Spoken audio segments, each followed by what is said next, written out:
Sveiki, su jumis sveikinasi Tingi Pelėda.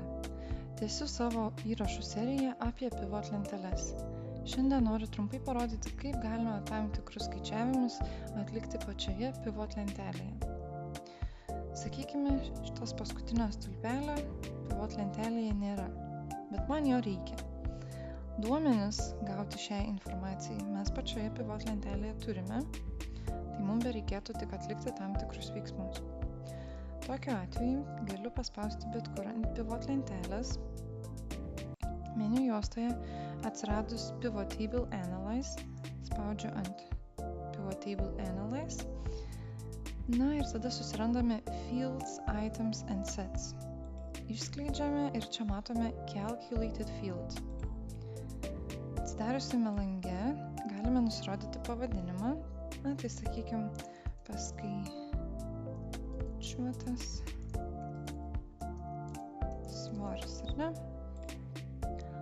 Žemiau įsivedame formulę, na tai mums reikia kiekio padauginto.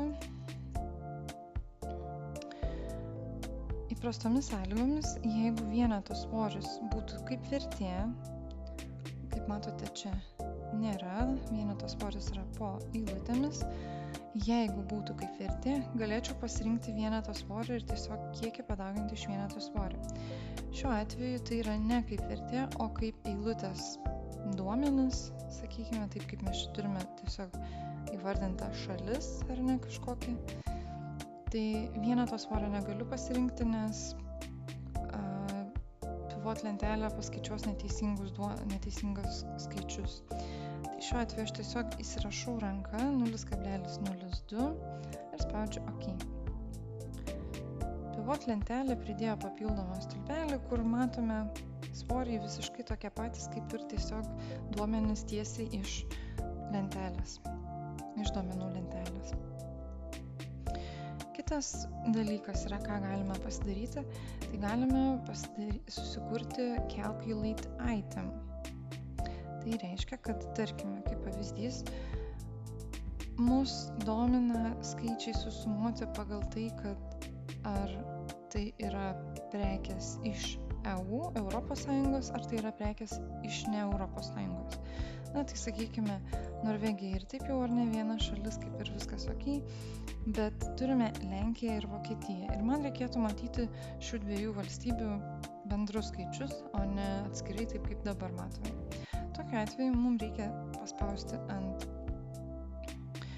būtent pačio pirmo pivot lentelės laukelio, taip pat eiti vėl į Pivot Table Analyze, vėl susirasti Fields, Items and Sets ir išskleidus mums jau matote patapo aktyvus Calculated Item mygtukas.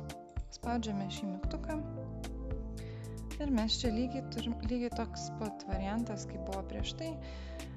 Galime susikurti pavadinimą, na tai sakykime, aš susikuriu EU. Čia pasirenkat lauką, kurį norite, na tai šiuo atveju turi būti šalis. Ir dabar į formulę aš galiu įsivesti, tarkim, Lenkiją, pridedam Vokietiją ir spaudžiu OK. Sukūrė EU. Galime taip pat susikurti, kaip pavyzdys, ir ne EU, ar ne? Tai norim jau tarkim, ir įsirašom Norvegiją. OK. Turime. Dabar galime, tarkime, išmesti, kad mums nerodytų kitų ir rodytų tik EU ir non-EU. Ir mes turime jau susumuotus duomenis.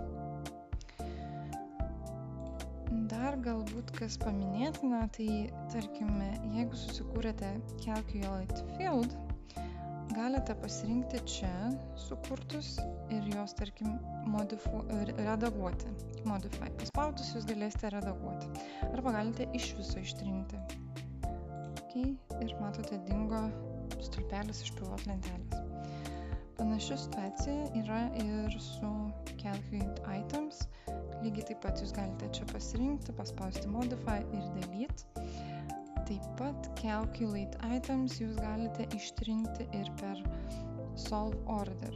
Štai čia yra galimybė ištrinti pasirinkus tam tikrą jūsų sukurtą itemą, tai yra elementą. Ir taip pat yra galimybė pakeisti, kaip čia pasakyti, lygius. Tai yra eiliškumą, kuriuo turėtų būti skaičiuojama. Na, kaip pavyzdys, sakykime, gal čia dabar mes turime, aišku, Europos Sąjungą ir ne Europos Sąjungą, tai jie nėra vienas nuo kito priklausomi, bet galbūt jūs esate pasidarę kažkokį tai elementą, kuris yra vienas nuo kito priklausomas. Ir sakykime, kad jums būtinai reikia pirmiau, kad paskaičiuotų, sakykime šiuo atveju, ne EU, ir paskui EU paima ne EU skaičių ar kažką tai ir tada skaičiuoja toliau. Tai tokiu atveju jūs galite tiesiog paspaudę čia, paspausti Move Up arba Move Down ir pakeisti tam tikrą tvarką, kad skaičiavimai visi vyktų teisingai.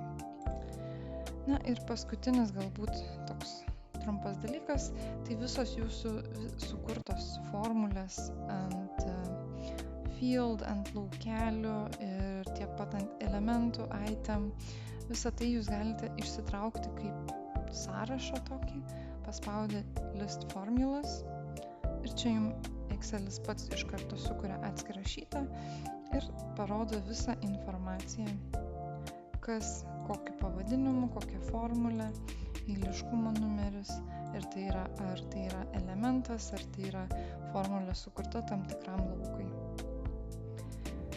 Tai šiam kartui tiek. Jei patiko šis video, prašau paspauskite patinka. Ačiū už dėmesį ir iki kito karto.